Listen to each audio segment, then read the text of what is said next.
Hello there, friends. This is Pastor Larry at Abundant Life. I'm so glad that you're here with me for today's 11.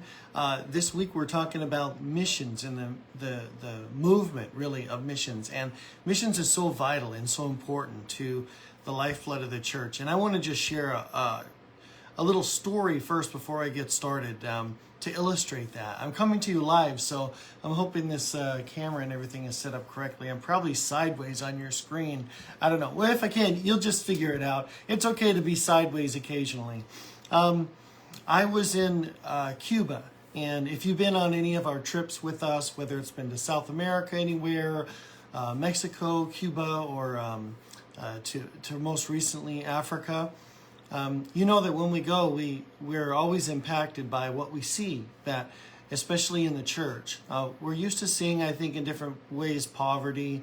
Poverty always gets us. Poverty always moves us.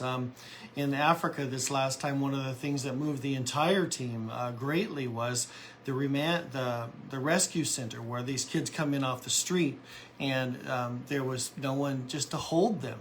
And we were there holding children, and we felt like there was a great need there, and we were moved with compassion. But I want to talk about another kind of moving. When we're moved that way, when we go on a trip or we experience those kind of things, the movement should be to be connected to the mission of God locally, as we've been talking about, but also abroad.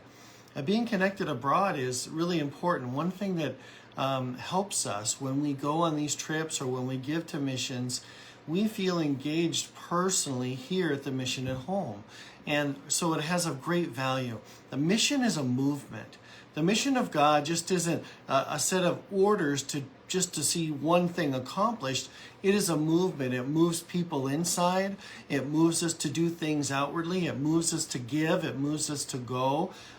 Being about the mission means to move, not to stay in one place. And I'm not talking about you and I moving all over the world necessarily, but rather the idea of missions makes us move.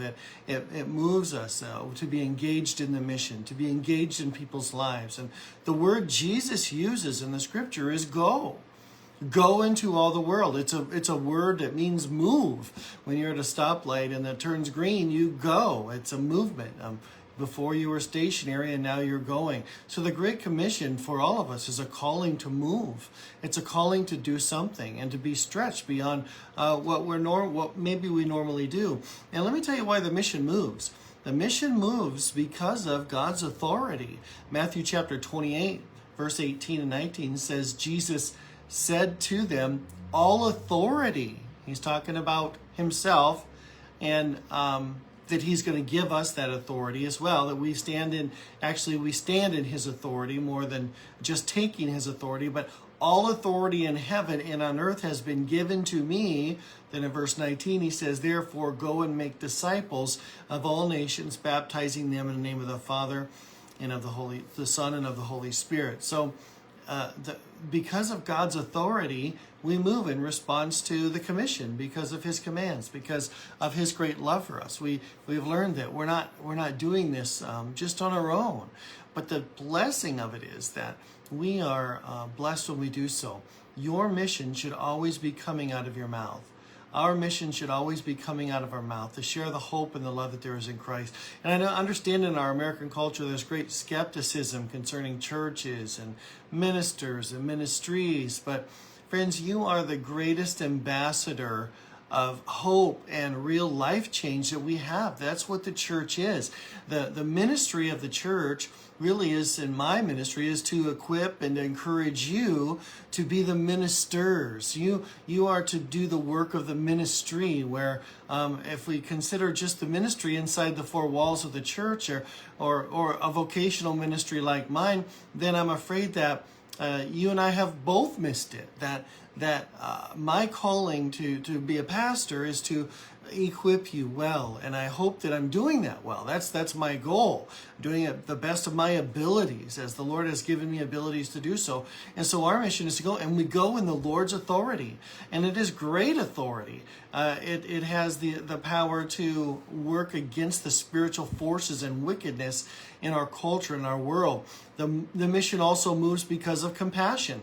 In Luke chapter 14, Jesus Jesus tells a parable about a rich man that made a great feast, right? And he invites everyone, and some give excuses why they can't go. I got this to do, I got that to do. So he tells his servants, I want you to go, and I want you to invite everyone, the crippled, the poor, the blind, and bid them to come to my party. I want them all to come here. When we look at our world around us, sometimes we want to see those who are maybe more fashionable in society to come to our church. You know, that maybe because we think that they fit our demographic best. You know, they look like us, or they sound like us, or they have the same social status as we do. But friends, that's not what Jesus did. He says to go out and find anybody and everybody and bring them in. It doesn't matter if they're wealthy or they're poor, or if they have something to offer the church or not. It's about Jesus. And so the mission is about us going and ministering. The mission moves us as well, because it should move us if we are growing. John 15, verse 16. We've been preaching in John lately, but haven't got this far. But Jesus says, you did not choose me, but I chose you. And I appointed you to go and bear fruit that will last. Then the Father will give you whatever you ask in my name. So we can't sit in our world without ever engaging our world.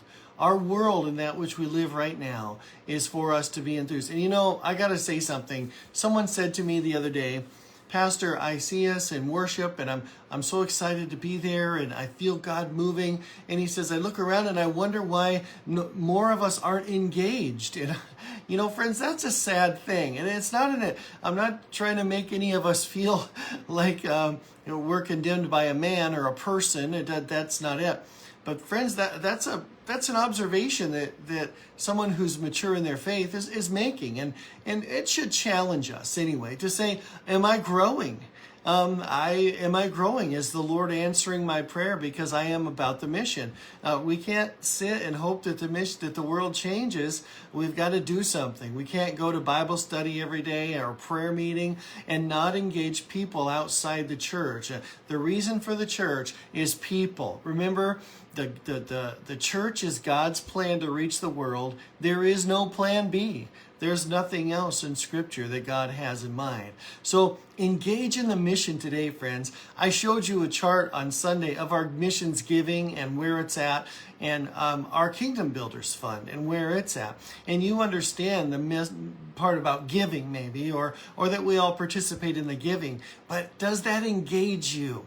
Are you excited to give to the work of missions that we support? Are you excited to look forward to going on our next missions trip? Or are you excited when we have a missions guest to engage them and ask them about their work? We have a great group of missionaries and missions groups and local missions that we support here at Abundant Life. And it's about more than giving our money.